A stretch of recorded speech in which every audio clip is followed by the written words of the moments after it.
आज हम अंतःस्रावी ग्रंथि के अंतर्गत थायराइड ग्रंथि का अध्ययन करेंगे। थायराइड ग्रंथि एक महत्वपूर्ण ग्रंथि मानी जाती है। थायराइड ग्रंथि जो कि थायरोक्सिन हार्मोन को स्रावित करती है। थायरोक्सिन हार्मोन को यह स्रावित करती है। कौन स्रावित करती है? थायराइड ग्रंथि।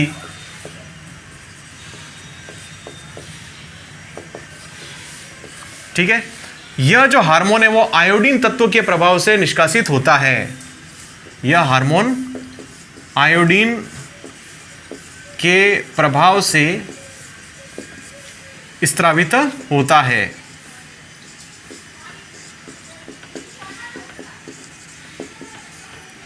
यह ग्रंथि हमारी श्वास नली के दोनों ओर स्थित होती है।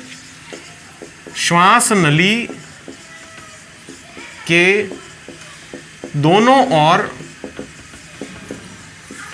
अधर तल में पाई जाती है। अधर तल, अधर तल में पाई जाती है, यानी नीचे वाली सतह पर पाई जाती है।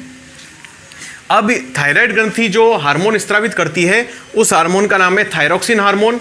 यह जो हार्मोन है वह दो प्रकार से कार्य करता है। जब इस हार्मोन की अति सक्रियता होती है तब यह हार्मोन हमारे शरीर में अनेक प्रकार की व्याधियां, अनेक प्रकार के रोग उत्पन्न कर सकता है। अत्यधिक सक्रियता के कारण से, अति सक्रियता के कारण से जो लक्षण प्रकट होते हैं, सबसे पहला लक्षण प्रकट होता है इसके अंदर भ्रूण का विकास तेजी से होता है।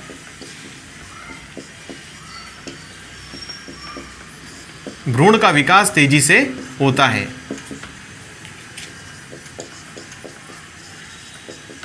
दूसरा, इसमें उपापचय की क्रिया तेजी से संचालित होती है। प्रोटीन, विटामिन्स, खनिज लवण, कार्बोहाइड्रेट का जो उपापचय है वह तेजी से होता है। उपापचय क्रिया तेजी से होती है।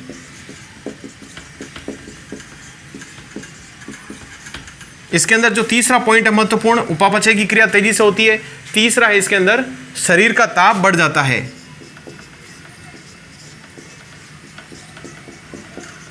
शरीर का जो तापमान है वो बढ़ जाता है। हृदय की धड़कन बढ़ जाती है।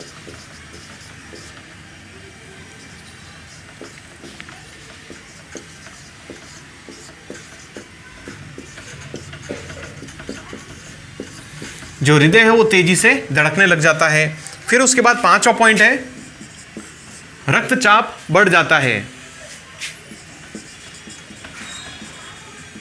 रक्तचाप जो होता है हमारा वो बढ़ जाता है। ठीक है, छठा पॉइंट है इसमें कि नेत्र बड़े बड़े होकर बाहर निकल आते हैं, जिससे नेत्रोत्सेंत नामक रोग हो जाता है। रोग हो जाता है। इसमें क्या होता है? नेत्र बड़े बड़े होकर बाहर निकल आते हैं, जिसके परिणाम स्वरूप नेत्रोत्सेंत नामक रोग हो जाता है। क्या होता है इसमें? थायरोक्सिन हार्मोन आयोडीन के प्रभाव से निकलता है। श्वास नली के दोनों ओर अधर तल में पाई जाती है। नाशपाती के आकार की होती है। भ्रूण का विकास थायरोक्सिन हार्मोन के अत्यंत ज़्यादा उत्सर्जन होने से तेजी से होने लग जाता है। भ्रूण का विकास, शिशु का विकास। उपापचय क्रिया जो होती है, यानी कार्बोहाइड्रेट, वसा, प्रोटीन का जो पाचन की क्रिया होती है वो तेजी से होने लग जाती है। शरीर का तापमान बढ़ जाता है। हृदय की धड़कन बढ़ जाती है। रक्तचाप बढ़ जाता है। साथ ही नेत्र बड़े बड़े होकर के बाहर निकल आते हैं। अब इस हार्मोन की कमी के प्रभाव, इस हार्मोन की कमी से क्या क्या प्रभाव होता है? हार्मोन की कमी के प्रभाव, इस हार्मोन के कम मात्रा में उत्सर्जित होने से भ्रूण का विकास, जो सब काम इसके विपरीत होंगे। भ्रूण का विकास धीमी गति से होगा। धीमी गति से होगा।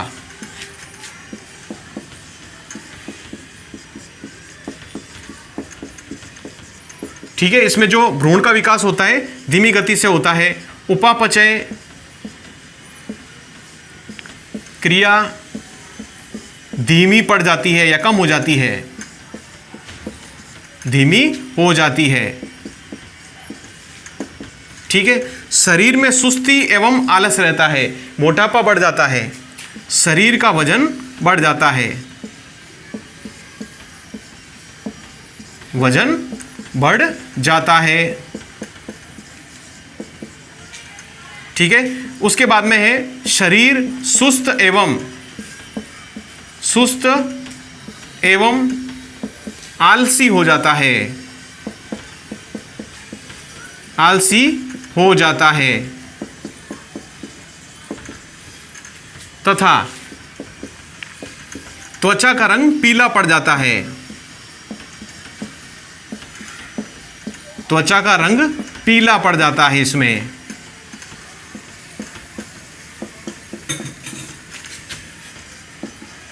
ये इसके अंदर प्रमुख रूप से शारीरिक लक्षण प्रकट होते हैं कमी के। पांचवा इसमें गला सूज करके लटक जाता है, जिसे हम गैंगा रोग कहते हैं। गला सूज कर लटक जाता है, जिसे गलगंड रोग भी कहते हैं, जिसे गलगंड रोग भी कहते हैं। ठीक है, इसमें क्या होता है, गला सूज कर लटक जाता है, जिसे हम गलगंड रोग भी कहते हैं, इसे गैंगा रोग भी कहा जाता है। क्या होता है इसके अंदर, कमी के कारण से भ्रूण का विकास धीमी गति से होता है, उपापचय क्रिया की दर धीमी हो जाती है, शरीर का वजन बढ़ने लग जाता है, सुस्त एवं आलसी हो जाता है, त्वचा का रंग पीला पड़ जाता है और गला सूज करके लटक जाता है, जिसे कि हम गलगंड रोग कहते हैं। एक चीज और होती है इसके अंदर, जो छठा पॉइंट मैं यहां पर लिख देता हूं, इसमें जो रक्तचाप और हृदय की धड़कन है जो कम हो जाती है, रक्तचाप एवं हृदय की धड़कन में कमी आ जाती है।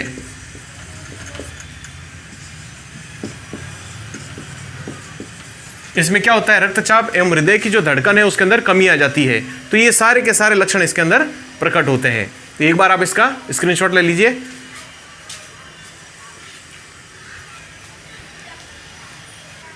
थायराइड ग्रंथि के बाद में हम अध्ययन करेंगे पैराथायराइड ग्रंथि के बारे में। जो पैराथायराइड ग्रंथि है वह एक विशेष प्रकार के हार्मोन को उत्सर्जित करती है, जिसे पैराथार्मोन कहा जाता है। यह ग्रंथि पैराथार्मोन या पैराथायरोक्सिन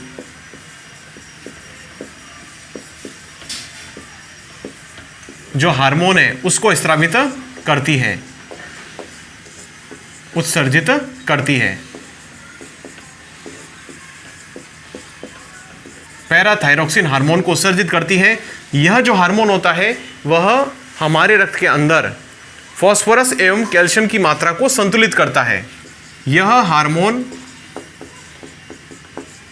हमारे शरीर में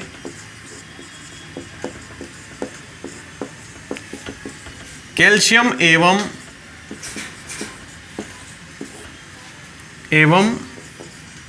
फास्फोरस की मात्रा को संतुलित करता है। यह जो हार्मोन है वह हमारे शरीर में कैल्शियम एवं फास्फोरस की मात्रा को संतुलित करने का कार्य करता है। यह होता है पैराथायराइड ग्रंथि। कहाँ पाई जाती है? यह थायराइड ग्रंथि के समीप स्थित होती है। यह ग्रंथि थायराइड ग्रंथि के समीप यानी निकट स्थित होती है। यह ग्रंथि जो होती है वह थायराइड ग्रंथि के बिल्कुल निकटवर्ती भागों में पाई जाती है। इसे अपन पैराथायराइड ग्रंथि भी कहते हैं।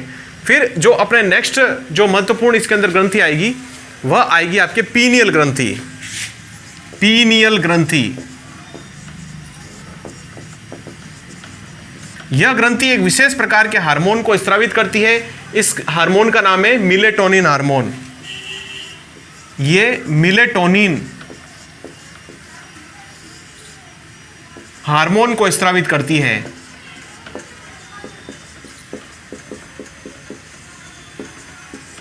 स्रावित करती है।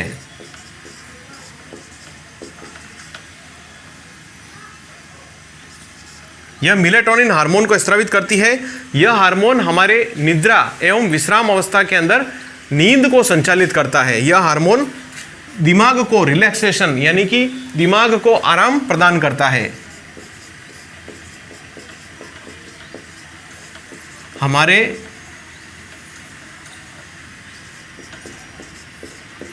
मस्तिष्क को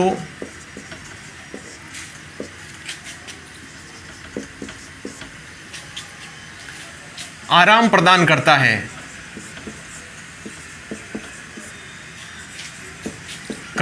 तथा मस्तिष्क को आराम प्रदान करता है तथा निद्रा को संचालित करता है। नींद लाने की क्रिया को संचालित करता है।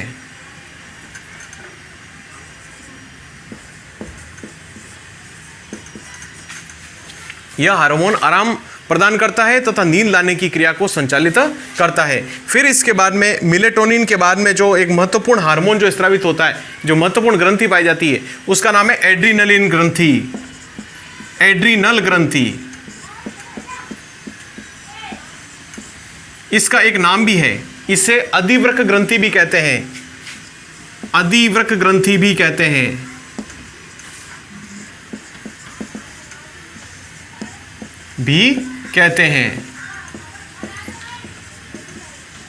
अधिवृक्क ग्रंथि इसलिए कहते हैं क्योंकि हमारे ये किडनी के समीप या वृक्क के ऊपर पाई जाती है, क्योंकि यह ग्रंथि हमारी वृक्क के ऊपरी भाग में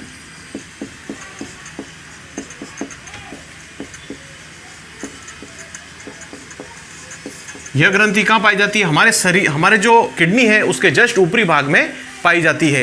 यह एक हार्मोन को स्रावित करती है जिसे कहते हैं एड्रीनलिन हार्मोन।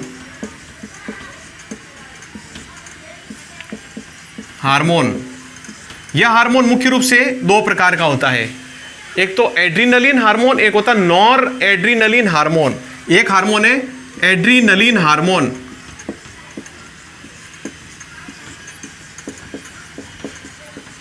और दूसरा होता है नॉर एड्रीनलिन हार्मोन।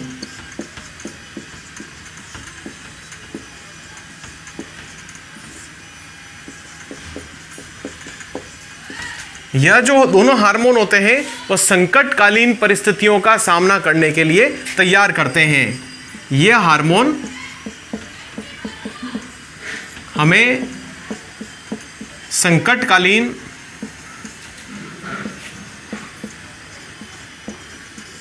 परिस्थितियों का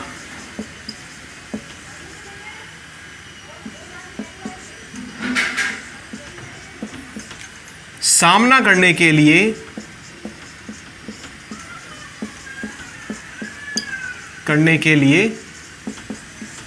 तैयार करते हैं।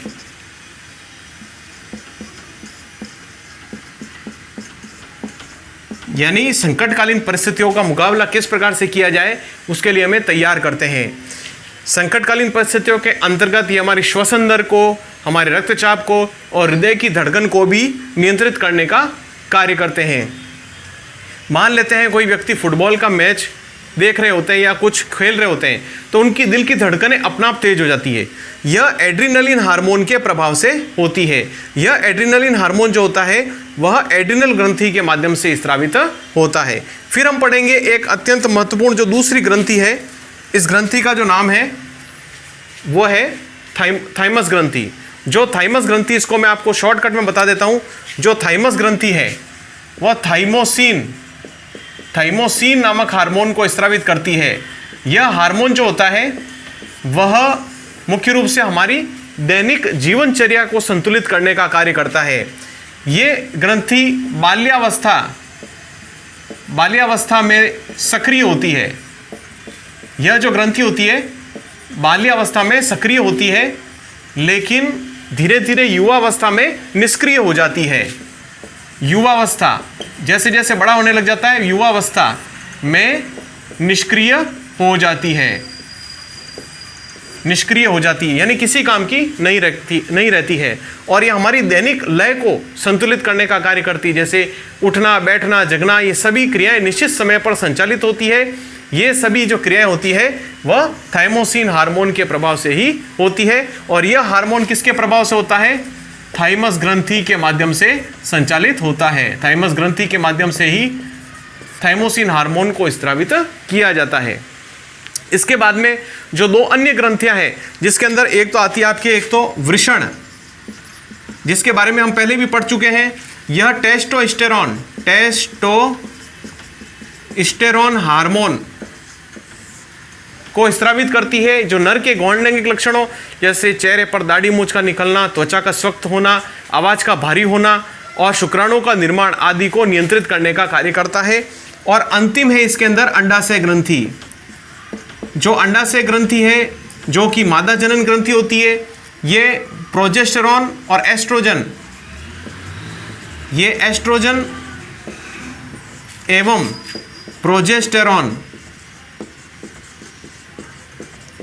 नामक दो प्रकार के हार्मोन को स्रावित करती है, जो कि गर्भावस्था के दौरान, प्रसव की क्रिया के दौरान शिशु को जो है निष्कासित करने में सहायता प्रदान करते हैं।